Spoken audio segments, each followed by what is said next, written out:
Christianity's doing is much like the common faiths of that day. They're just borrowing information and making it their own. Now, I'm not making this up. There's several people I've encountered in my travels that have told me this, and I'm like, wow, so they're teaching this to you in college. They're like, yeah. I'm like, well, what's their basis?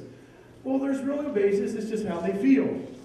Sound familiar from our culture? I just feel that's true. I'm going to make that true, and that's going to be true for me. So what I thought would be really cool would be to do a sermon series working up to Christmas, talking about the things that really make Christmas Christmas, the main teachings that kind of make the Christmas story, and then give you some ammo, one, to defend your faith, and also if you were to bring a friend who has shared those kind of beliefs or doesn't believe in Christ or the Christmas story or the validity of it, you can bring them to a place like this, and we're going to discuss it in a way that's not threatening, but it's going to be very cool and very anchored and centered and true. So that's what we're going to be hitting for the next few weeks. Now, what I wanted to do today with hysterical or historical is kind of give you some table talk. I like this new table talk thing. We're going to give it to you every week. And in table talk, I may change it. It may not be what's in your notes, but it's just something to get you talking about this topic. So here's the first thing I want you to talk about your tables. When is Jesus' birthday? I'm talking about historically. Let's be as accurate as possible as we can. And let's talk about our tables. When is the reality of Jesus' birthday? So talk about that at your tables. Really cool discussions. I've heard the Day of Atonement. I've heard sometime in the spring, somewhere around December the 25th, during the day, January the 14th. Really cool stuff. Here is the reality. I wanted to give you that question because it is actually a part of our Christian teachings that nobody knows. So let me first tell you, nobody knows when Jesus' birthday is. No one ever thought to say, hey, let's write it down, let's record it. It was one of those things that nobody ever wrote down, so we don't know. Now, most scholars believe that it was actually sometime in the spring, somewhere late March, April, May-ish, but they don't know. And the reason they think that is because if you read the gospel stories closely, it says that they were out tending their fields and watching the sheep, and the only reason they would do that is if the sheep were giving birth to ewe lambs, and they only do that in the spring. So that's how they get to that. Now, one guy actually at 200 AD said it was May the 20th, but he's guessing.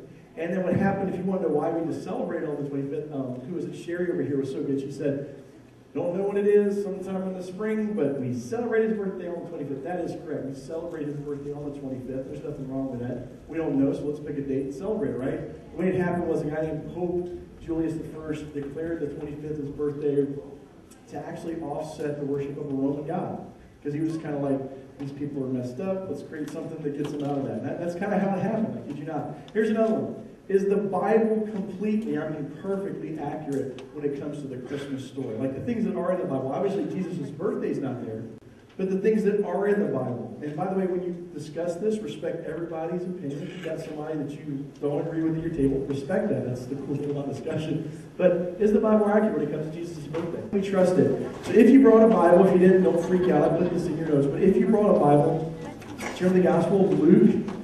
And if you don't know where it is, it's Matthew, Mark, Luke. It's really easy to find. There's 4 Gospels, not a big deal. Once you find Luke, you go to the very beginning of it, because there's only 2 Gospel writers that deal with us, and it's Matthew and Luke. And so we're going to look at it. So reading with me, just read inside your notes and look at this. This is Luke, and he's talking about this. He says, many have undertaken to draw up an account of the things that have been fulfilled among us, just as they were handed down to us by those from the first who were eyewitnesses and servants of the word. Therefore, since I myself have carefully investigated everything from the beginning, it seemed good also to me to write an orderly account for you, most excellent Theophilus, so that you may know the certainty of the things that have been taught. So let me break this down in a modern way so you can understand what Luke is really doing.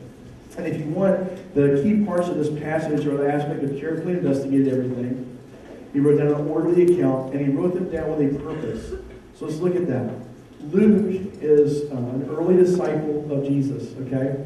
He's actually a disciple not directly of Jesus, but through an apostle. So his buddy was the Apostle Paul.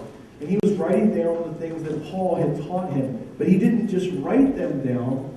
He carefully investigated everything that Paul and everyone else in the Christian church was telling him. Now think about that for a second just for yourselves. When I tell you something or someone in the church says, here's something that's true, do what Luke did. Carefully investigate it for yourself. Make sure it's true. Something else that he does, he says from the beginning. So from the very beginning of Christ's life through his crucifixion, this is the era in which Luke was doing a very careful examination of. And he wrote it down in an orderly way. He wanted it to be structured in a way so that you and I and people that read it would understand it very well. And he wrote it to this guy who has this cool name. Why don't we name our kids like this anymore? Theophilus. I guess you could call him Theo. Would the nickname be Theo? Yeah, Theophilus. I think that's a cool name. Never mind. Theophilus. If we have another kid, babe, can we name him Theophilus? No, okay. So, and he wrote it with a purpose to Theophilus. Theophilus was a Roman official, and here's what he said to him: so that you may know the certainty of the things you've been taught. So let me just deal with you as a student for a second.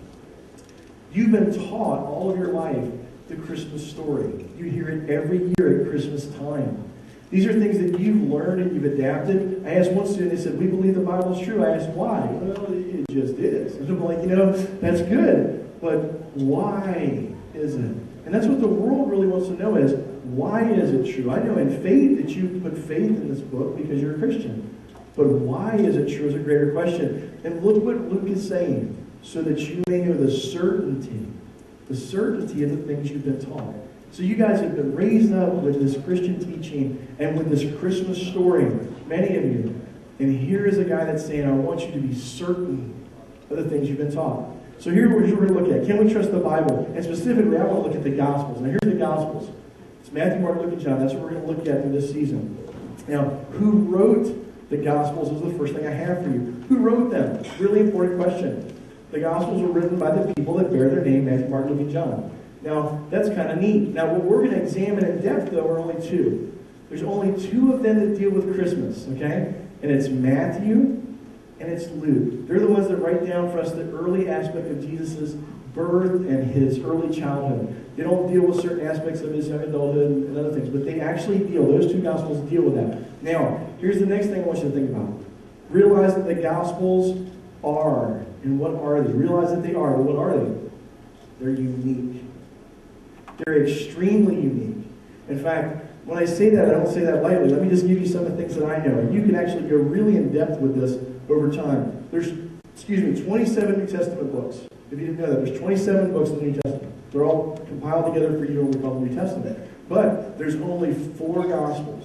The majority of them are letters written from one person to the other or from a person to a church to help them learn how to live the early Christian life. Bless you. Wow, I lost an organ with that. Okay, now, it's just, the whole idea was to tell them, the 4 Gospels would have a specific purpose, to explain the life of Christ.